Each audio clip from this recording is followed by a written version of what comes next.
Ta' spiss nisimgħu dgergir dwar operaturi li joffru servizzi ta' televiżjoni, l-internet jew telefonija f'Malta.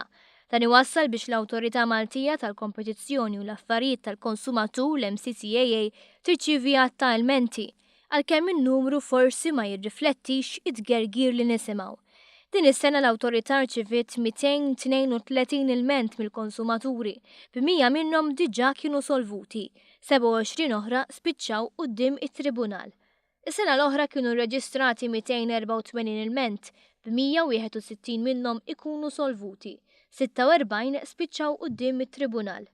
Quddiem dan kollu l-Għaqda tal-Konsumaturi tibqa' sostni li hemm qatt ta' problemi li baqgħu mhux solvuti. Fost dawn semmiet il-ħlasijiet eżaġerati mitluba meta konsumatur jiġi biex iwaqqaf is-servizz, il-metodi u ħlasijiet mitluba meta l-konsumatur jiġi mitlub jieħu lura l-apparat, il-kwistjoni ta' direct debit u prattiċi kummerċjali mhux ġusti. Iżda ċ-Chairman tal-MCCAA Marcel Pizzuto isostni li l-punti msemmija mill-istess għaqda huma indirizzati. Daw il-punti li sembaw kollha huma being tackled at the time being. Żied jgħid li l-MCCAA tinalizza wkoll il-prattiċi kummerċjali bħal reklamar li għarraq. Rigward il-ħlasijiet imħallsa meta jitwaqqaf is-servizz, l-operaturi qed ibidlu l-proċeduri wkoll. Hawnhekk għandek operaturi pereżempju il-termination fee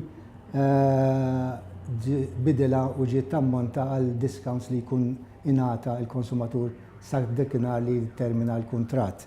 Għandek operatur ieħor li l-termination fee jkun ibbażata prorata fuq inti tkun ħallasta għaw meta inti tittermina. U għandek operatur li s'issa għadu ma biddix determination fee u li qed naħdu fuqha. Pizzuto qal ukoll li f'dak li għandu x'jaqsam it-tibdil fit-termini u kundizzjonijiet ta' kuntratti dan huwa permess minħabba liġi tal-Unjoni Ewropea.